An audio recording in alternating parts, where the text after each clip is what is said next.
Alright! Good morning Pilipinas and good morning world! At sa ating mga kababayang OFW at mga kababayan natin na nandyan sa Pilipinas na walang sawang sumusuporta dito sa ating munting programa, thank you so much sa mabuhay po tayong lahat hanggat gusto natin.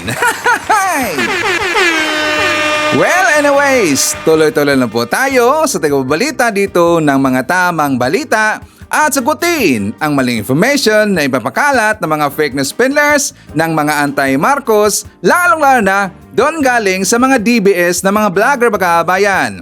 Yes, dapat silang sasagutin. Bakit? Kasi pag-aayan ito sila na lagi pong naninira araw-araw kay PBBM at sa Marcos sa may session sa katagalan magkabayan, akala mga paninira ay bagtotoo yan sa mata ng ibang tao. So dapat silang sasagutin kasi ang bagong Pilipinas, bawal po ang mga sinungaling. At syempre, kasama nyo pa rin si Sir Ivan, ang pinakabulol na vlogger sa balat ng YouTube, pagbibigay sa inyo ng mga totoo at mga preskong balita na kinukuha natin sa tagabigbahay na social media. So magandang buhay sa ating lahat mga kabayan and a happy Monday sa ating lahat.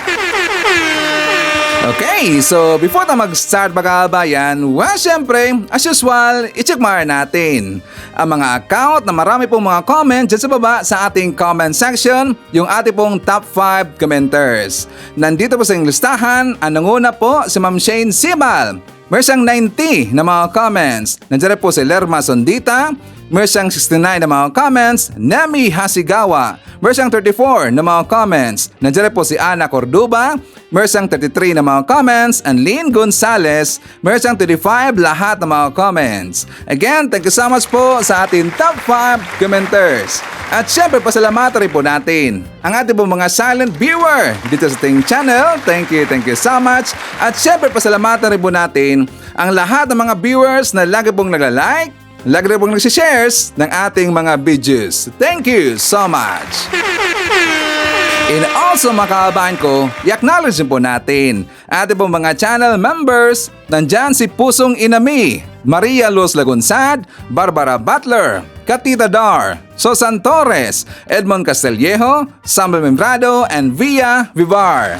I-greet natin po mga suki, mga early birds, yun ang una po sa pag-comment dyan sa baba sa ating comment section. Nandyan sila si Flaviana Abila, Lynn Gonzalez, Esing Mariano, Sarah Bertman Vlog, Len Dalim, Lucana Nerpio, nandyan rin po si Bibok Iscarlan, Leonardo San Jose, Nida Kansiran, nandiyan rin po si Nonoy Florin Hills, Aspernito, Lucky Star, Juan Pingi, Amy Mapalad, and hi to Jovi Montero.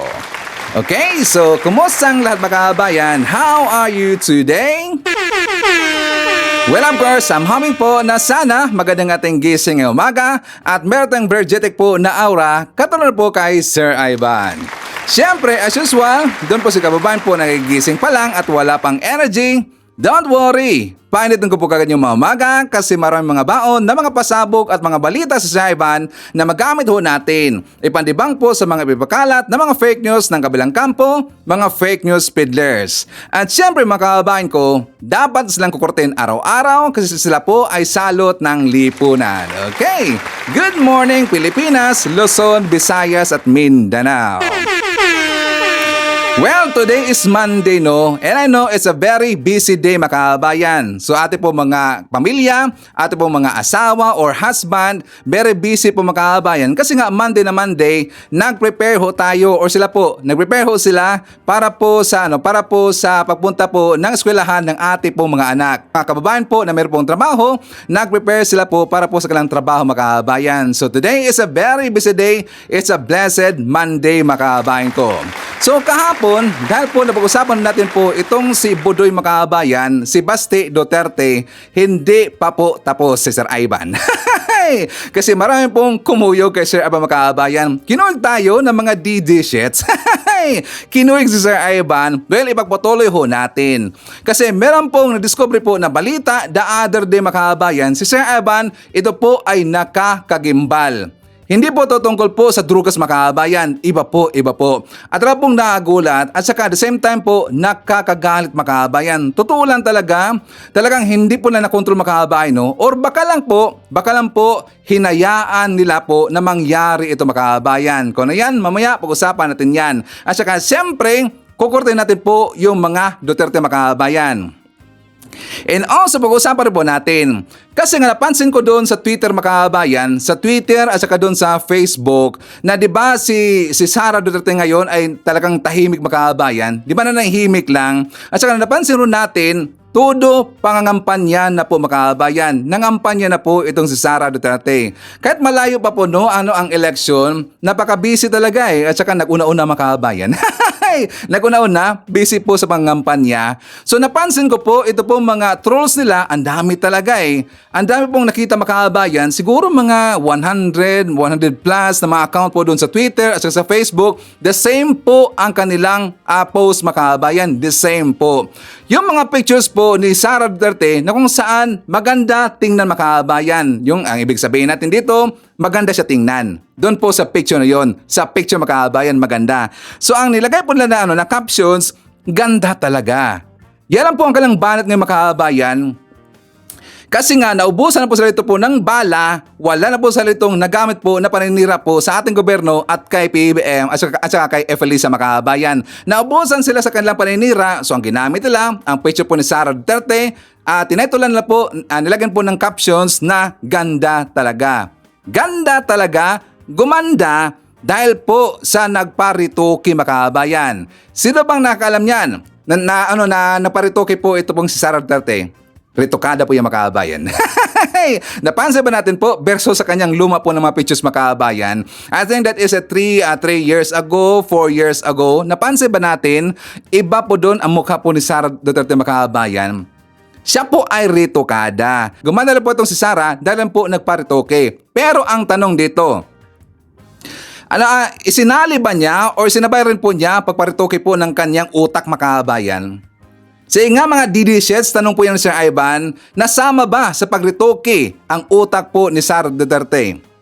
Kasi nga, nakita natin mga kabayan, talang kulang talaga Kulang talaga po sa kaalaman At saka hindi po siya handa po maging presidente mga kabayan. Hindi po talaga kaya po ni Sara na maging presidente. Doon pa lang po sa nangyari po sa ASEAN Summit na dinaluhan po ni PBBM mga kabayan last week, yun pong last week mga kabayan, na kung saan nakita natin dito, napakagaling talaga po ng ating presidente at kayang-kaya niya po dito makipag-usap po sa mga lider po ng ibang bansa mga kabayan at kaya niya pong maingganyo ito na mag-invest po sa Pilipinas, kaya niya pong hikayatin po na siya po ay tulungan mga kabayan dahil po dyan sa issue po ng WPS at nakita po natin lahat ng mga lider nandun sa ASEAN Summits mga kabayan, suportado po si PBBM. Yan po ang malaking tanong. Like for example, dito po sa post po ng balita mga kabayan, babasahin na po natin. Marcos tells Southeast Asian leaders do not to turn a blind eye to coercive illegal actions of external power versus ASEAN member. Alam mo natin po, at alam rin po ng mga leader na yan na nandyan po sa meeting mga kabayan kung sino po dito ang pinapatungkulan po ni PBBM. Diba yung taga-China?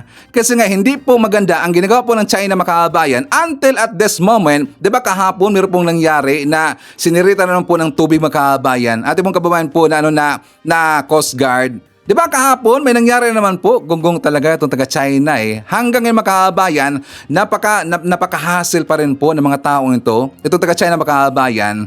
Pagkakala nila sa kanila po yung teritoryo natin dyan sa WPS mga kabayan. Diba? So siya po ay pinaparinggan po ni BBM doon po sa meeting mga kabayan. And it's sad to say na hindi po nakausap po si Xi Jinping ni PBBM mga kabayan. So kaya ba ni Sara Duterte ang ginagawa po ni PBBM kabayan? That is a question. Kaya bang gawin po ni Sara ang ginagawa po ni PBBM kabayan? Please comment sa baba, sa babasahin niyo mamaya ni Sir Ivan, okay? So, meron pong post dito po, ating pong kababayan po ng mga pro-admin na mga influencers mga kababayan. Sabi niya, post kasi ito, dito po na nangalan po na William John Valderrama. Sabi niya, watching Bongbong Marcos engage with ASEAN leaders and international media often makes me question whether Sara Duterte would demonstrate the same diplomatic finesse and intellectual acumen if she were to become president. Honestly, the thought in unsettling her recent conduct, whether in front of government officials or in the public, suggests a lack of decorum or fineness that could tarnish the country's image. While Marcos presents himself with a polished, respectable demeanor on the world stage, I fear Sara's approach could be a national embarrassment. Very, very agree. Diba sabi po dito po, ng ngalan po ng William John Valderrama, I fear Sara's approach could be a national embarrassment. Sabi po ng Marcos Pro PH Makabayan, international diplomacy is no place for a bratinela like Sara Duterte. She does not have the brain nor the spontaneity to show or to even measure up. PBBM is a natural born to this diplomacy craft. Talagang agree po dyan si Sir Eva Makabayan. Magaling talaga po si PBBM, honestly. Sa mga ganyan po ng mga meetings Makabayan, na the way po niya harapin po yung mga leaders, nakita natin na talagang napaka-intelligent po ni PBBM. Which is, para sa akin hindi yan kaya po ni Sara Duterte Makabayan. Mapapahiya lang po yung gonggong na yun. Again, ulitin na po natin ang question. Isinama ba ni Sara Duterte ang kanyang utak na rinito kay Makabayan? Please comment sa baba, babasahin niyo mamaya ni Sir Ivan. And also Makabayan ko, pag-usapan rin po natin mamaya ito pong si Senator Bato de la Rosa. And also pag-usapan rin po natin yung awayan, actually hindi po awayan, eres na po yung awayan ng Makabayan. Yung merong ginawa ngayon ang mga pro-admin ng mga vlogger, and I'm very sure na nakita niyo na po yung Makabayan at saka ramdam niyo rin po yan na merong nangyaring demolition job dito po kay Saf Lagdamio Makabayan, kay Saf Anton Lagdamio, ang version po ni BBM na kung saan pinaparinggan dito po ng mga pro-admin ng mga vlogger at saka mukha natin dito pong hindi maganda ang kanilang ginagawa Makabayan. Inakusa na kagad nila po itong si Saf Lagdamio. Di ba nakita po natin yan? Ngayon, yan po ay sinakyan po ng mga DDS Makabayan. At saka, ginpunan rin po nila, dinagdagan rin po nila Makabayan ng iba rin po daw na informations galing daw sa loob po mismo ng Malacanang. So before that, isatumar natin, nandyan po si Tess Paraon, Mando Cruz, Noel Narcida, Amy Sarino, Joseph Magalyon, and Haitsu Aida Sinsuar. Okay, so mga kababayan ko, before tayo babalik doon sa mga mainit na mga issue, well, ipakita ko muna sa inyo po ang ating good news. For more details, let's watch this.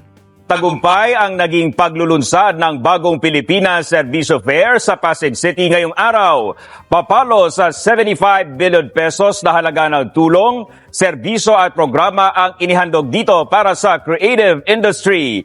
Yan ang ulat ni Bella Lesboras. Abot-abot ang pasalamat ng aktor na si Joe Salonga sa inilunsad na bagong Pilipinas Servicio Fair ng administrasyon sa Pasig City. Sa unang pagkakataon, espesyal kasing inihandog ang caravan para sa creative industry, partikular na sa mga kawani sa mundo ng pelikula, teatro, telebisyon, radyo at iba pang kaugnay na sangay nito. Nabigyan sila ng iba't ibang tulong at nakapag-avail ng mga serbisyo at programa ng pamahalaan. Ayun, nagpapasalamat kami sa ating Pangulo na pagkilala sa Pinigulang Pilipino.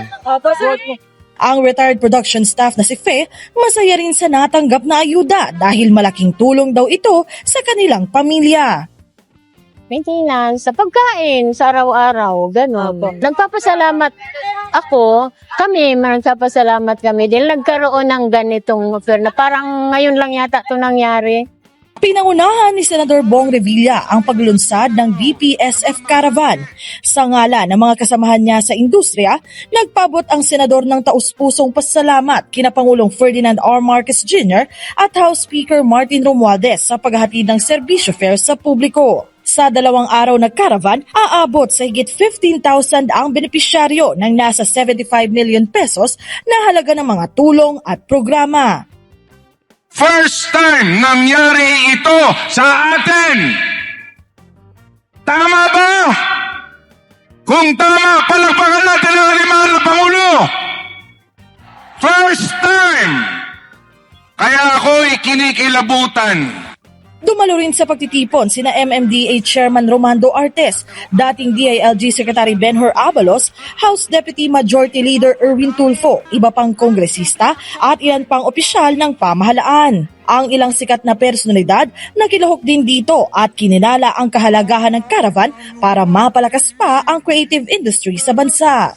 Creativity comes with yung tamang nourishment ng ating katawan, ng ating isipan, at pag inalagaan natin ang kalagayan ng bawat manggagawa sa pelikulang Pilipino, siguradong gaganda yung ating mga paglahad.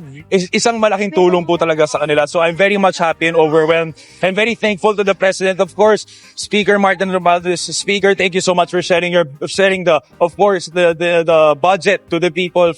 Para kay House Deputy Secretary General at BPSF National Secretariat Lead sa Fonias Gabanada Jr., may tuturing na tagumpay ang paglulunsad ng BPSF Caravan. Tiyak na masusundan pa raw ito dahil ang pangako ng administrasyon walang maiiwan sa bagong Pilipinas.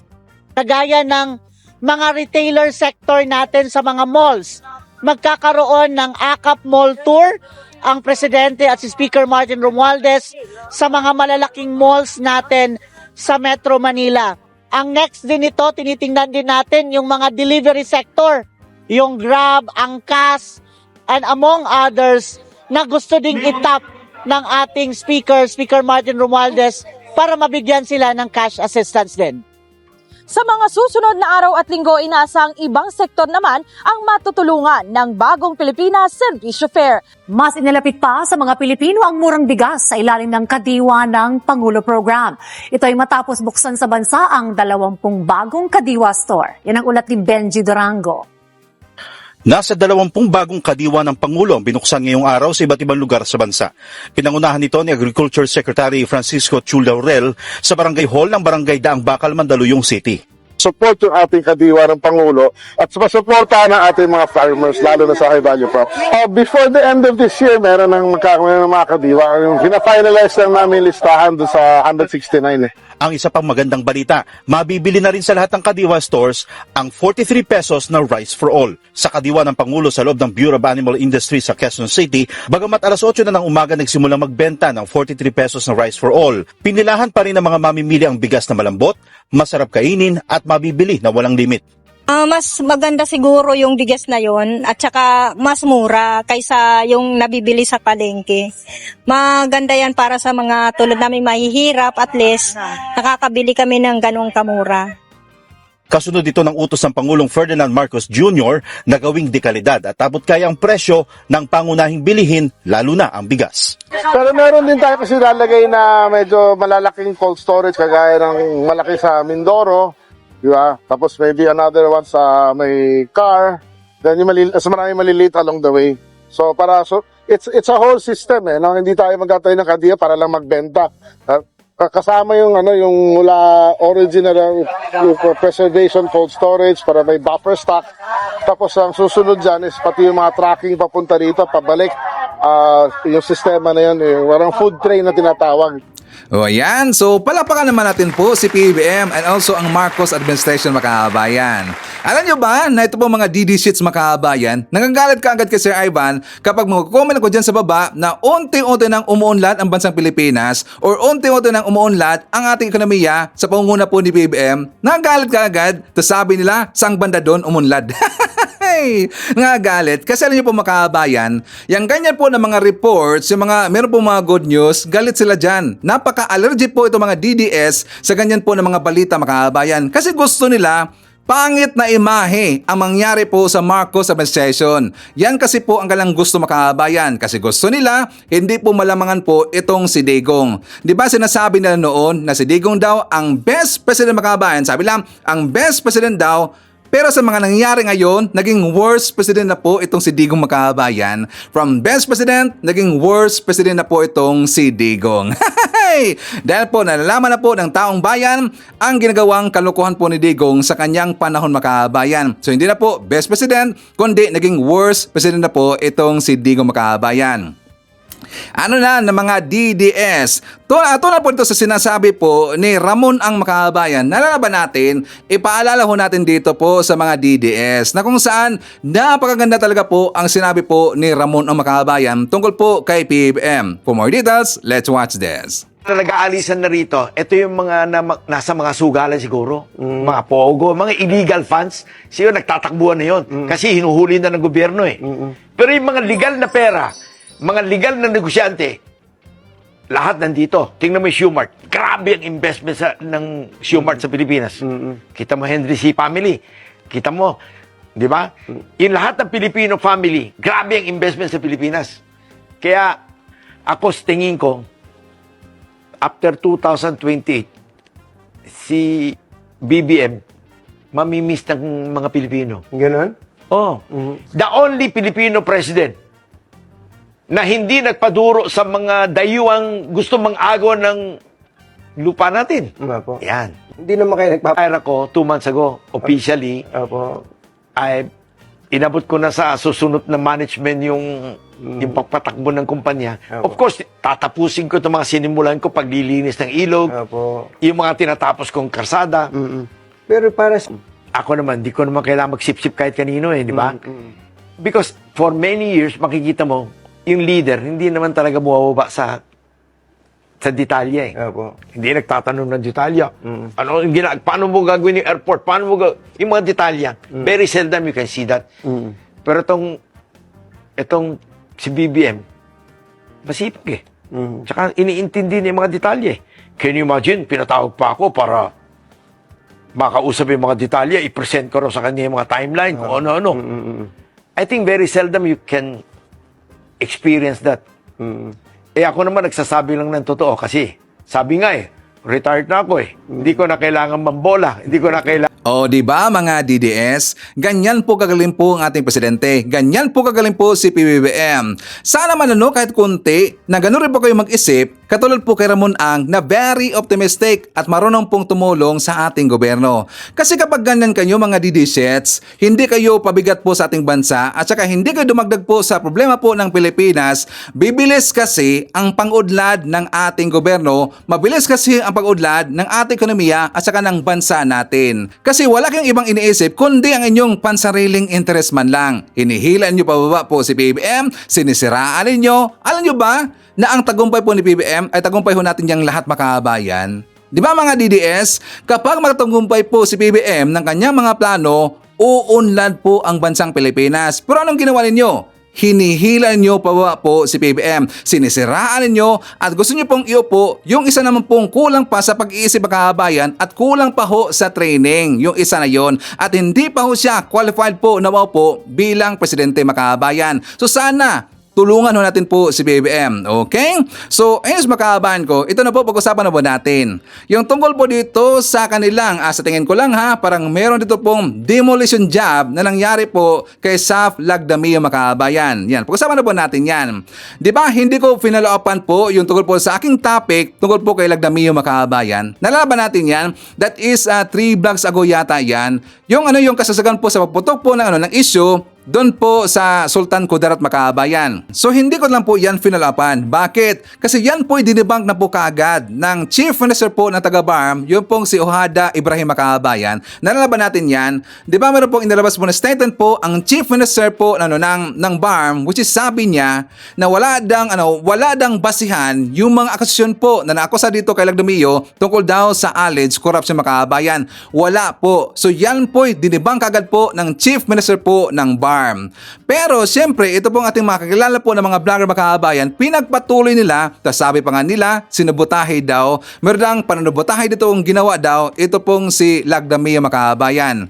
Pero alam nyo po, para sa akin, wala kasing basehan yung makabayan at saka hindi ako nag-jump ito conclusion na nangurap itong si Lagdamio. Bakit? Kasi si Lagdamio na po makabayan ang makapagbigay dito po ng linaw sa mga issue na yan.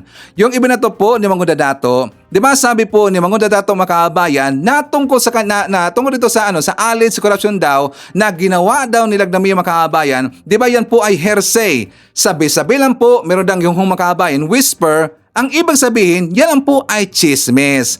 Alam mo natin, malapit na po yung eleksyon mga kabayan. At saka normal taga dito po sa mga politiko, merong ginagawa po na maganyan na mga paninira mga kabayan, magsisiraan rin po, di ba? So kaya nga, in-stop po yung mga kabayan kasi walang balsehan talaga eh. At saka para sa akin, no, napaka-imposible talaga na yan po'y gagawin po ni Lagdamio makahabayan. Kilala natin po si Lagdamio. Siya po ay best friend po ni PBBM makahabayan. Best friend ho yan ni PBBM. At saka hindi lang po ganun talaga kalalim po ang kanilang pagkakaibigan makahabayan kasi noon pa man matagal na po silang nagkasama. Matagal na pong kakilala po ni PBBM. Ito pong si Lagdamio makahabayan. So napakalabo talaga na gagawa po ng kalokohan. Ito pong si Lagdamio na ikakasira po dito kay PBBM. Correct if I'm wrong. Di ba makaabayan? Pero meron akong concern, which is naka-interest ako doon makaabayan sa sinabi po ng babae. Di ba sabi po ng babae, akusasyon po niya doon po kay Lagdamio. Di ba sabi niya na sinabotahe daw ni Lagdamio yung love for all po ni Felisa makaabayan. Di ba sinabi po yun, inakusahan niya si Lagdamio na nagyabang daw in front daw sa mga mayor makaabayan na kaya niya daw kontrolin si Felisa. Diba yun pong sabi po ng babae. So doon po makabayan, medyo interesting kasi yon. Talagang interesado po doon si Sir Ivan na malaman po natin po ang totoo kasi nga nakita ko natin po sa pictures sa dinami-dami po ng mga event ng Love for All makabayan. Only Sultan Kudarat lang po ang wala doon ito pong si Felisa. Hindi nagpunta po doon sa Sultan Kudarat makabayan. Diba? Marami pong pinuntahan po ang Love for All. Pero sa dinami pong pinuntahan po ni Felisa, bakit ang Sultan Kudarat lang po ang hindi natin nakita po si Felisa? Kaya diba tayo po nanawagan na sana po ito po sagutin po ni Lagdamio or mabigay po ng statement po yung Malacanang makabayan kung bakit hindi pumunta doon at saka napakita po si Felisa sa Love for All po sa Sultan Kudarat makabayan. Very easy naman ho yan. Para sa akin, no, very easy lang ho yan. Kayang-kaya ho yan sagutin po ni Lagdamio makabayan or ng taga-PCO. Pwede naman sabihin nila na baka po mayroon pong conflict po sa schedule po ni Felisa kaya hindi po siya nakadalo doon sa event po sa Sultan Kudarat makabayan. Or baka dahil po ito sa security reason or concern makabayan, security concern. Kaya hindi po dumalo si Felisa. Pwede naman ganyan. So very easy lang niya makabayan. Di ba yan pong panawagan po ni Sir Ivan? Pero hindi ako sumakay sa ginagawa po dito na mga, alam nyo na, mukha yatang lumampas makabayan eh. Mukha yatang lumampas. Gusto kasi nila po na pag-awayin po si Lagdamio at saka si PBBM makabayan. Yun po ang nakikita ni Sir Ivan. So ngayon, dahil po sa mga pag-ingay po dito ng ating mga kaibigan po ng mga vlogger makabayan, yan po ay sinakyan na ngayon ng mga DDS. Katulad dito po sa ginawa po ng Third Floor Studio makabayan. Ipaparanin ko muna sa inyo and after that, magbigay po tayo po ng ating opinion makabayan. For more details, let's watch this. Anyari kay Secretary Cesar Chavez, ang agang nabulok ng mamang to. Alam mo pa, may tinatanong ka, anyari. Oo. May tanong din ako. Anyari kay Special Assistant to the President, Anton Lagdamio. Naku Marlon, dito yung tinatawag na nating dog eat dog. Dog eat dog, Yung no? sila doon So, nagkakainan na, naku, naghihilahan pa naghihilahan So pa parang baba. totoo ang impormasyon natin na ilang buwan nang hindi nag-uusap ang isang Lisa Araneta Marcos at si Anton Lagdamio. Kasi ganito yan Marlon ha, i-ano lang din natin, ilatag natin ng konti. Kung ano man ang pangingialam na ginawa ng isang Sap Anton Lagdamio sa BARM, o kung ano man yung mga ginawa niyang paninikil ba ang tawag doon, yung panunupil sa mga LGU officials nung mga nakaraang inano niya, let's say si Gov Hubahib na ano Actually, tawag sabihin ko nga dapat, inano niya Governor. ano tawag sa ganun? Hinaras niya? Hinaras nila, tapos di ba parang sinuspend nila. Lahat naman ng ginawa ng isang Anton Lagdamio, may basbas ng mas nakatataas sa kanya. Mismo. We just do not know kung ang mas nakakataas sa kanya yung pangulong inihalal ng mga tao o yung asawang Walang mandato? walang mandato. Na nagpipiling Pangulo. Ay, dahil nga siguro weak yung asawa. Yung mga ginawa niya may basbas. Ito ngayon, yung lahat ngayon ng Ensaymada vloggers na ang tinitira at kinokontent si Anton Lagdamio sa pagiging walang alam nito at pakialamero nito, imposibleng walang basbas yan ng mas mataas pa kay Sap Anton Lagdamio. Ibig sabihin, may basbas yan na, o sige, tirahin ninyo. talagang patindi ng patindi, no? Kasi yung mga nakaraang information na natanggap ko, Ba't daw hindi nag-uusap? meron ng hidwaan doon sa palasyo ng Malacanang. Yung mga talagang Panginoon doon, na dahil doon sa koleksyonan sa Bureau of Customs. Ay, Meron yun ding ba ang number hidwaan. one? Meron ding hidwaan patungkol sa koleksyonan, patungkol sa Pogo. Oo. Tapos ngayon, May tapyasan? may bukulan. May kupitan. May bukulan. May nabukulan. Na Ano ba ang hindi bukol, nagkaroon- Marlon? Bukol. Hindi, paano yung nabukulan? Ewan ko bakit termino ba yun ng mga nagulangan. Yung ba yung Parang nagulangan? Nagulangan. Yung halimbawa, ang Na dapat tatang... pantay yung hati nyo. Pero mas lamang yung Mas isa. lamang yung isa. Oo. May ganun? And ano to, napuno na ba to? At tinahanapan na nila ngayon ng butas ang isang Sap Anton Lagdameo para tuluyan na itong umalis. Dahil si Sap Anton Lagdameo ba ang nambubukol? Meaning siya ang nanlalamang? O dahil balakid si Sap Anton Lagdameo, dahil ang balita, di umano, kasali rin ito sa ilang hatian, di umano Sap Anton. At alam ko naman, pagka tinanggal nila ang isang Anton Lagdameo, baka maging isang Vic Rodriguez din ito. At baka marami rin itong maikwento na para patotohanan yung mga sinabi ni Atty. Vic Rodriguez sa kanyang libro na Kingmaker, kung paano talaga nakikialam ang isang babaeng walang mandato. I doubt it because I think this is the last hurrah for Anton Lagdameo. I think so. He will not be able to recover anymore. He cannot do a comeback sa local elections. He cannot do a comeback. Nag-showbiz ba to?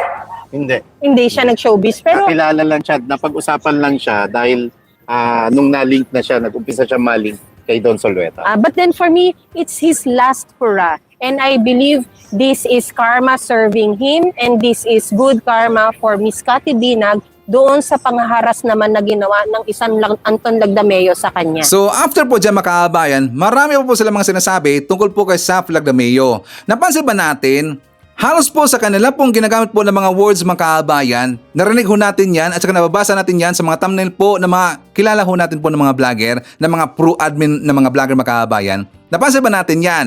Mostly doon sa kanilang ginamit po ng mga words, sentence, yan rin po ang ginamit po ng mga captions po ng ating mga kakilala po ng mga vlogger mga kaabayan. Di ba sinakyan nila o sino bang sumakay dito?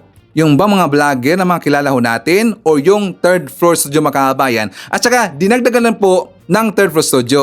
Di ba sabi nila, bakit daw nagkakalabuan na sa palasyo dahil daw nagbukulan mga kaabayan tungkol dito po sa custom. Sa custom daw na issue mga kaabayan. Di ba dinagdagan nila. Gusto lang sumakay po dito sa issue. Alam mo natin, naghanap kasi sila po dito po ng ikakapanira po kay PBBM. Pero tungkol doon sa kanilang sinabi mga kaabayan, tungkol sa sinabi nila na baka daw kapag ito daw si Sap Lagdameo tatanggalin daw mga kaabayan ng palasyo, baka daw magiging big 2.0 mga kaabayan, magiging Vic Rodriguez 2.0. Hindi ba nila alam na hindi po si Vic Rodriguez, ito pong si Sap Lagdameo mga kaabayan, magkaiba ho at ang layo po talagang pagkakaiba ni Vic Rodriguez at saka ni Sap Lagdameo mga kaabayan. Napakalayo talaga. Si Sap Lagdameo, best friend ho yan ni BBM. Ito pong si Vic Rodriguez, naging abogado lang ho yan ni BBM dahil po doon sa issue po na meron dang dayaan sa eleksyon mga kaabayan. At saka hanggang sumama si Vic Rodriguez sa team po ni BBM during po eleksyon mga kaabayan. Yan po ay malaki pong pagkakaiba. Ako po ay naniniwala. Ito pong si Lagdameo mga kaabayan, hindi siya gagawa po ng kalokohan na ikakasira po kay PBBM. Pero syempre, sumakay na kasi ito po mga DDS, sinisiraan nila dito mga kaabayan. Sumakay lang po sila sa issue. Di ba? Yan kasi po ang nakakalungkot mga kaabayan kung bakit ang ating po mga kilala po na mga pro-admin ng mga vlogger, bakit hanggang ngayon sinisaraan pa rin po nila ito pong si Lagdameo mga kaabayan. Para sa akin there's something wrong talaga dito There's something wrong mga kaabayan. Pero sana po magtulong-tulong lang po tayo.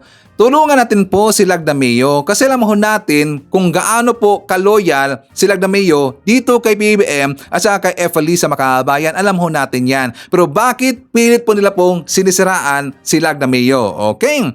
So before tayo mag-jump po sa ating next topic makaabayan, isarman natin. Nandyan po si Isabelita, Ruth Harris, Erpilo Mark. Nandyan po si Nelda Arcio, Emma Co. Nandiyan rin po si Susan Onarce. Hi to Leticia. Nandiyan rin po si Rosenda Aunso, Alberto Narvaez. Hi to Victor Robin. Rodelyn Sebastian Tan, Nonske Pasamonte, nandiyan rin po si Janet D. Narvaez. Hi to Boboy Elmido Costin sa Dugyo, Elsa Soboco, Jeronimo Singian, nandiyan rin po si Jaime Ignacio. Hi to Wing Salvatierra, Alicia Lick, and hi to Baby McDoms Nunamod. Okay, so mga kaabahan ko, ipakita ko sa inyo po ang vlog po ni Mark De Guzman. Siya po si not Mark, si Makoy De Guzman, mga kaabahan, Makoy Guzman. Kasi meron siyang nakita na kung saan napakalpo ng fake news yung DDS, mga kaabayan, tungkol dito po sa poverty rate po sa Pilipinas. Pero ang ginamit niya kasi po na data, mga kaabayan, yung last year 2023. Ito po yung nakita po ni Makoy De Guzman, mga kaabayan, at saka kanya pong dinibang. For more details, let's watch this. Good evening dito, good morning dito. Meron naman tayo didibak na isang, as usual, bobong didilos. Tuturuan mo natin lang ito, panoorin nyo. Ano ito? President Bongbong Marcos, ano ba ang nangyari sa Pilipinas sa pamumuno mo? Survey, 51% ng pamilyang Pinoy, ramdam ang kahirapan. At ang sabi dito sa ibaba, damang-dama ng mahigit kalahati ng mga pamilyang Pinoy na mahirap sila. At 31% pa ang nagsasabing nasa bingit na sila ng kahirapan. O yan. Ang kulit itong tao ito, tinuruan ko na siya kung paano kumuha at mag-verify. Sinabihan ko ng taong ito na before ka maglabas at mag-upload nang hindi ka nakukuryente, kagaya ng ginawa mo sa kay Robin Padilla, na sinabi mo at dinilit mo yung video mo, at yung kay sa KOJC na dinilit mo na yung video mo para hindi ka nakukuryente, mag-verify ka muna.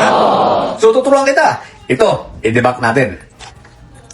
Ang sinasabi niya na survey ay 2023, January inilabas. Last year yun, no? So tingnan natin sapagkat meron ding inilabas na bagong statistics about sa poverty, ang PSA, no? At medyo mukhang malayo. Mukhang kontra, no? So, tingnan nyo. Ang sabi dito, the Philippine Statistics Authority, PSA, release updates on the 2023 full year official poverty statistics based on the preliminary results of the 2023 Family Income and Expenditure Survey. Okay. Ha? Ayan, maliwanag yan. Tingnan nga natin kung yung sinasabi niyang 51% at meron pa siya sinasabi na 31%. Baka totohanan. Sana matuto na itong taong ito. According sa PSA, noong 2023, okay, ang poverty line, ang percentage ng poverty o yung masasabing talagang nasa level ng kahirapan, nasa 10.9% na lang po. Ha? Ito 10.9%. Now ngayon, ang tanong, saan galing itong 51% mo? Mismo PSA na nagsabi na 10.9% lang. At yan ay may breakdown.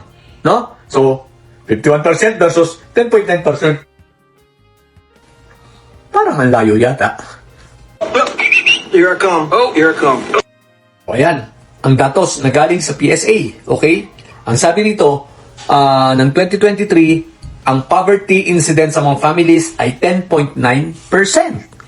Pero ang kapansin-pansin dito, ang maganda, noong 2018, 12.1. Noong 2021, 13.2. Ibig sabihin, ang poverty incidence nung panahon ni Rodrigo Duterte, hindi pababa ang trending, kundi pataas, padami ang naghihirap. Bagamat mas kukunti ang populasyon, sa pagkataon-taon, dumarami ang ating populasyon,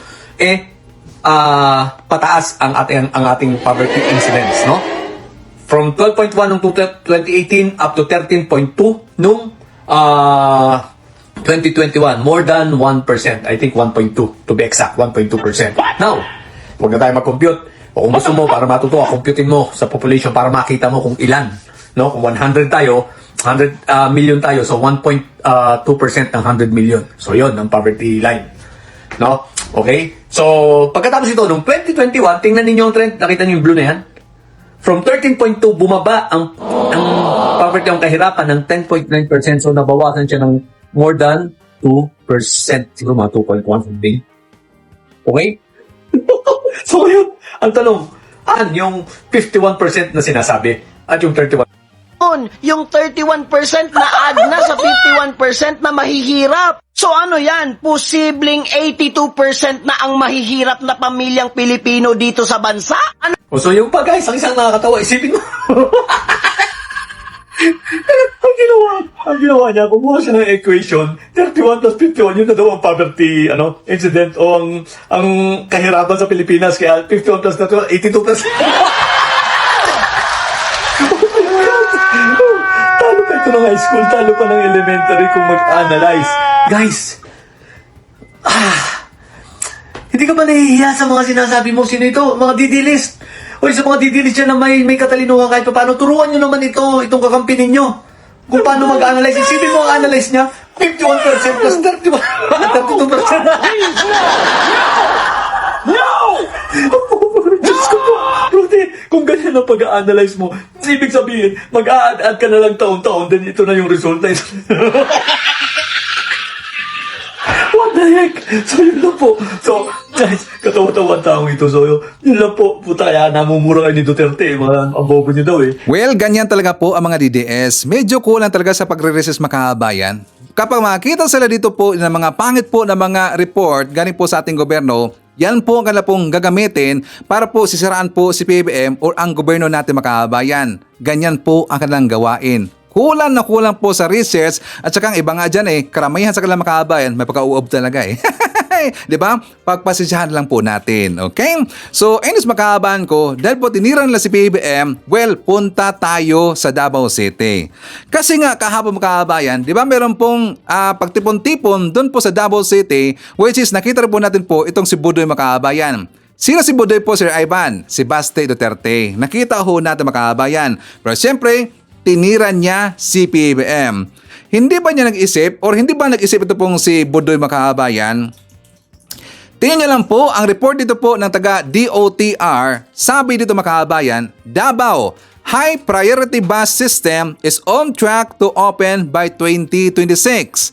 Tingnan nyo, may malaki po na mga programa at proyektong mangyayari po sa Davao City sa pangunguna po ng Marcos Admin makahabayan. Kasi ganyan po si PBBM. Wala po sa kanya ang balwarte-balwarte. Wala pong ganyan. Tinutulungan niya po yung Davao City makahabayan. Yung hindi po nagawa po ni Digong noon, ginawa po ni PBBM. Yan po ang report ngayon galing po sa DOTR. Davao High Priority Bus System is on track to open by 2026. And also mga DDS.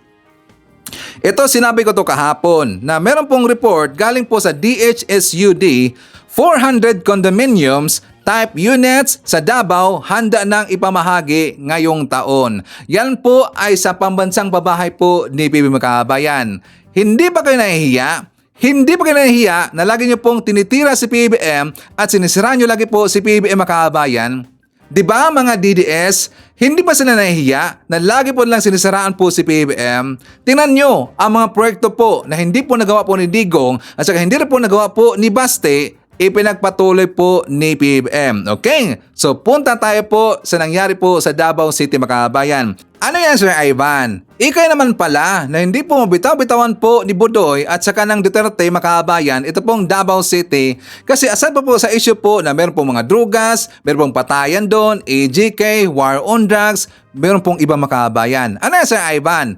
Alam niyo ba na sa top 5 po ang Davao sa mga POK tutans makahabayan. Yung sundutan po na trabaho, yung sundutan industry. Kasi nakita ko po sa report makahabayan, according dito po, this is the other day lang po makahabayan. Sabi dito, other reports into the sundutan industry have cited Davao City as one of the top 5 areas for minor sundutan makahabayan and also sundutan tourism in the Philippines. As in marami pong sundutan niya makahabayan. Ganon. Pero minor. Although, the most vulnerable age for female victims was found to be 13 years old. There are documented cases of children as young as 10 years old makahabayan. 10 anyos, 10 years old, forced into POK tutans makahabayan. So, tinan ko rin po sa ibang balita makahabayan. So, ito po ay the other day, meron pong balita dito Galing po sa Sunstar Super Balita, sabi dito, 10 anyos, disulod na og PO Kitutans makabayan. The 10-year-old is the youngest victim of PO Kitutans in Davao City or yung Sundutan makabayan. Davao City, sikat na sikat po sa Sundutan makabayan pero wag ka, napakabata makabayan. 10 anyos, 10 years old, pumasok na po sa ganyan makabayan, ang batang-bata pa. At yan ba hinayaan lang po ng mga Duterte? Siyempre nakita ko natin po ang kalang poon makabayan, manyakis talaga, napakamanyak po itong si Mang Kanor. Well, marami po mga POK 2 times na 10 anyos makabayan. Di ba nagalit talaga? Kaya pala, hindi po na po mabitaw-bitawan po yung Davao City kasi meron po sila mga pinagtatakpan makabayan na mga na ganyan po na mga gawain makabayan. Isipan niyo lang po, no? 10 years old, 10 anyos, pumasok na po sa ganyan po makabayan, sundutan na trabaho. Talagang nagagulat eh. Ano baste? Anong ginawa niyo dyan sa Davao City? Nakita nyo ba yan? At yan po ay nasagip po ng DSWD makabayan. Siyempre, nakurot dito po yung mga Duterte kasi nga balwarte po yan ng mga Duterte makabayan. Hinayaan na lang po nila yan. Diba? Nakakahiya talaga eh. So before tayo forward po sa ating next topic makabayan, ishare natin. Nandyan po si Ging Liwanag Macready, hi to Lesa Dakutanan Candido, nandyan po si Nida Ichhaka, hi to Caroline Santos or Caroline Campos, nandyan po si Merna Borromeo, IBB Alonso, ishare natin si Mr. Alvarado Patawarin from Bangasinan. Hi to Duran family, San Miguel family, Anggalang, Cariaga family, Espanola family, sila po si Rodriguez, Constancia, Hasan family. Greetings from Luis K. Galang. Nandiyan po si John Cabaluna and hi to Noma Home Cook. Mga kababayan ko, ipakita ko sa inyo po ang vlog po ni Mike Abi. For more details, let's watch this. Nagsalita na po si Pangulong Marcos Jr. tungkol ho sa bintang di umano nitong si Senador Bato de la Rosa na may kinalaman ng Malacanang sa paglutang ng bagong testigo ng Senado na si Mary Ann Maslog. Dapat lang kasi mabigat yung naging paratang sa public hearing na ginawa ni Senador Bato na nagagalit pa talaga siya. Dinuduro-duro nga niya si pinagbantaan pa nga si Mary Ann Maslog. So, kayo, ano yung masasabi dyan? So, talagang controversial si Senator Bato de la Rosa. Sa issue ng Pogo, hindi man siya iniipit, pero ang piling niya, iniipit sila. Ang piling niya, may mga testigo na sila ay idadawit sa Pogo. Sa Pogo pa lang yan. Doon sa Kongreso, sa investigasyon tungkol naman sa human rights violation, si Bato de la Rosa pa rin ang bida na itinuturo din. So, matindi. So, itong mga senador na identify sa dating Pangulo, ang siya pong naiipit, iniipit, o kung ano man ang inyong tingin dito. Pero, meron kasi mga buhay na testigo. Yan po yung nangyari. Kaya, sana kapulutan ito ng aral. Hindi lang po yung dapat managot at dapat talagang managot. Sa mga batas ang lahat. No one is above the law. Pero maging aral ito na ang kapangyarihan sa pagpasok sa gobyerno from local to national o maging Pangulo ng bansa, lahat ito temporary lang. Maging ang material na bagay, kapangyarihan na pinagkaloob ng tao, pinagkaloob din ng Panginoon, yan po ay lahat temporary lang. Huwag sanang isipin ng mga naghahawak ng gobyerno noon, ngayon at sa darating na mga araw na pwede nilang gawin ang lahat ng gusto nilang gawin. Mahirap po yan. Dahil darating ang araw, lalabas ang katotohanan. Darating ang araw pag nawala na kayo sa pwesto, may lalabas at lalabas na komplena. May lalabas at lalabas na mga reklamo katulad nito. Di ba kung yung mga gagunita, maraming natutuwa sa Duterte administration. Kinilala nga sa buong mundo na yung tapang ni Duterte ay nandoon. Pero ngayon, dahil yung tapang na yun maaaring impluensya ng kapangyarihan, ngayon po naglabasan na ang maraming issue na posibleng nalabag sa karapatang pantao at maaaring posibleng nalabag din ang kapangyarihan ng mga nakapwesto. Kaya aral ito, inuulit ko, ang sino man napapasok sa pamahalaan, sa anumang posisyon, pangalagaan nyo ang inyong reputasyon. Pangalagaan nyo ng inyong kapangyarihan ay pansamantala lang. Pagdating ng araw na nawawala kayo sa poder ng kapangyarihan, pag mayroong kayong inabuso, magrereklamo yan, lalabas at lalabas yan. Hindi ko sinabing guilty ang nakaraang gobyerno. Hindi ko sinabing guilty si Bato de la Rosa. Ang sinasabi ko rito, sa maraming mga hearing, Pugo issue, illegal drugs, human rights violation, lagi silang binabanggit. Dahil ang complainant mamamayang Pilipino na ang nirereklamo nakaraang gobyerno. Kung sino nagpatupad ng mga programang ito, yun po yung pinananagot, hinahabol at tinatanong. Di ba? Kaya lalo pa naman mag-i-eleksyon tayo sa Mayo ng 2025, baka akalaan nyo ang pagpasok sa gobyerno ganun kadali. Responsibility, transparency, accountability. Huwag na huwag ninyong kakalimutan yung tatlong yan. Kahit sa pribadong sektor, pwede rin i-apply yan. Lalo na ho sa gobyerno. Kasi people's money. Pera ng bayan ang gagastusin sa inyo. Ang sweldo nyo at lahat ng gastusin, pera ng mamamayan. Kaya yung transparency, accountability, ay hindi nyo dapat kalimutan. Kasi pag kinalimutan nyo, after ng inyong term or position, doon nyo ma-realize na umabusol pala kayo. Hahabulin kayo ng batas. Hahabulin kayo ng mga posible na inyong naging biktima. So, paalala lang po, hanggat maaari ang lahat ng topic natin dito. Issue lang talaga ito, opinion, interpretation sa mga nangyari, pero ang pinaka-importante, gusto ko kapupulutan ng aral. Maliban lang po doon sa mga troll at saka mga base, kahit anong ipukol mo diyang balita, pag ayaw nila yung sinasabi mo, troll pa rin yung mga yan. So wala tayong magagawa doon. Ganun kababa ang kanilang sitwasyon. Pero ako, naniniwalang majority ng mga Pilipino, dito at sa abroad, matatalino. Kaya kailangan kapulutan ng aral ang ating sinasabi at nang sa ganon, huwag tularan ang maling ginawa. Huwag maulit ang paglabag sa karapatan ng maralitang mahihirap ng mga maliliit na Pilipino. Dapat ang maliit tinutulungan, hindi inaabuso, hindi pinahirapan, hindi at huwag dapat kuhanin ang kanilang buhay. Yan po yung importante. Kaya tama lang ang policy ng Marcos administration, ni Pangulong Marcos, rule of law, pairali ng batas. Pero ngayon, kaya nakakapagsalita ang Pangulo, idinadami na sila. Kasi sinabi ba naman na Senador Bato ang Malacanang daw ang nasa likod ng paglutang ni Mary Ann Maslog na nagdidiin. Kung sino ang posibleng nasa likod ng Pogo operation na napakaraming mga naging issue. Okay, ay sabi ng Pangulo, hindi ko kilala yan, wala kaming alam dyan.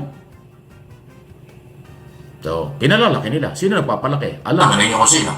Ipapakita ko muna sa inyo po ito pong balita tungkol kay Bato de la Rosa Makabayan. Yung inakasahan niya, yung Malacanang. Kasi diba sabi niya dito po kay Mary Ann Maslog na ang nasa likod daw ni Mary Ann Makabayan o Mary Ann Maslog ang Malacanang daw. Siya po ay sinagot po ni PB Makabayan. For more details, let's watch this. Meron kong impormasyon na you are being used para papirmahin si Alice Go ng affidavit. Affidavit na magtuturo na si President Duterte, si Senator Bongo, si Senator Bato, si General si IDG, General Karamat ay nasa likod ng Pugo. Merong tao from Malacanang nag-uutos sa'yo. Meron akong information. I can pin you down, my God.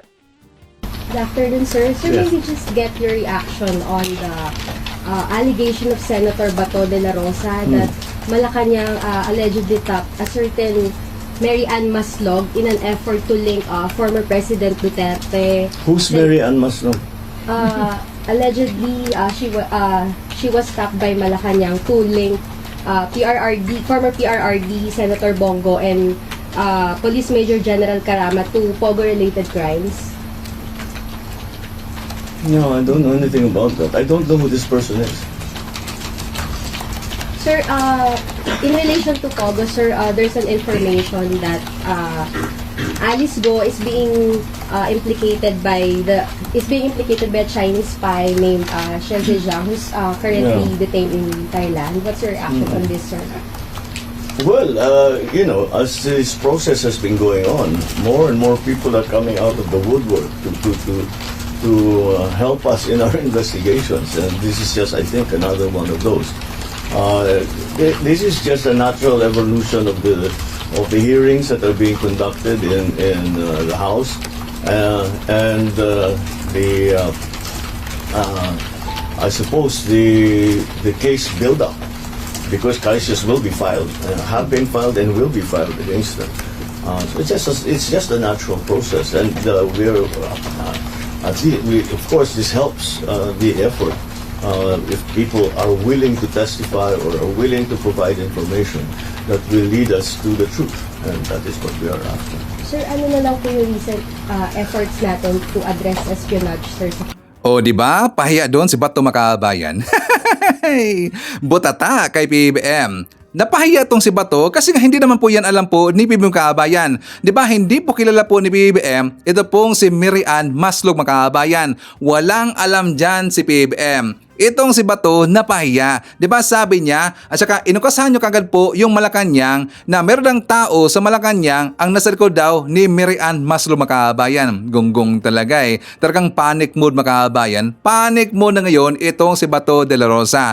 At marami na kasi pong mga witness, mga informations at nagsasabi itong si Bato idinidiin siya Makabayan. Di ba dyan po sa EJK? Marami itong mga tao ngayon na mga witness idindiin po itong si Digong, itong si Bongo at saka si Bato Makabayan. Kaya siya po ngayon ay nagpanic mode na gonggong talaga eh. Okay, so shout out po natin. Nandyan po si Jess Lobto from Calamba, Laguna. Hi to Tony Villar from Santa Mesa, Manila. Nandyan po si Jemson, si Jemboy, si Jeriel and Regine of Mandawi City. Greetings from Rodolfo Ranarabor of Tansa, Cavite. Hi to Romeo Caro Gigato Jr. Nandiyan po si Romeo Ismen, Evelyn Garcia. Hi to Edison Sotelo from La Union. Isata natin si J. Manguera from Plaridel, Bulacan. Hi to Jeline Quezon. Nandiyan po si Ashen. Hi to Tam Paraino from San Jose, California. Isata po natin si Zenaida Rico Hermoso from Houston, Texas. Okay, so mga kahabahan ko, yan po ating manakalap na mga balita ngayong araw. Kung nakaabot ka po sa portion na to, sana nakapag-like na ho tayo. Libre po ang mag-share. Libre din ang mag-subscribe. Again, maraming salamat sa mga viewers na hindi nag-skip ng ating commercials. Thank you so much. At before natin tatapusin ating programa ngayong araw, sana sabayan nyo si Sir Ivan para sa ating live messaging prayer. Magandang umaga, Panginoon ko. Salamat po sa pagbibigay mo sa akin ng kapayapaan at biyaya. Panginoon, naway samahan mo po akong lumakad, gabayan ako sa lahat ng katotohanan at bigyan mo po ako ng lakas sa aking kahinaan, pag-asa sa aking pagkabigo at kagalakan sa aking pasakit. Ano man ang mangyari sa buhay, mangyaring hayaan akong maunawaan ang iyong mga intensyon sa likod nito. Hindi sisihin o mamaliing intindihin ka at maniwala na dapat mayroong iyong perpektong plano sa likod nito. Ngayong araw, nais kong hanapin ang iyong mukha sa aking buhay at magsalita at kumilos ayon sa iyong kalooban upang luwalhatiin ang iyong pangalan. Idinadalangin ko ito sa pangalan nating Panginoong Jesucristo. Amen. So maraming salamat mga kababayan, and I hope to see you again on my next video. Rocking around the Christmas tree at the Christmas party hop. Mistletoe hung where you can see every couple wants to stop. Rocking around the Christmas tree, let the Christmas spirit ring. Later we'll have some pumpkin pie and do some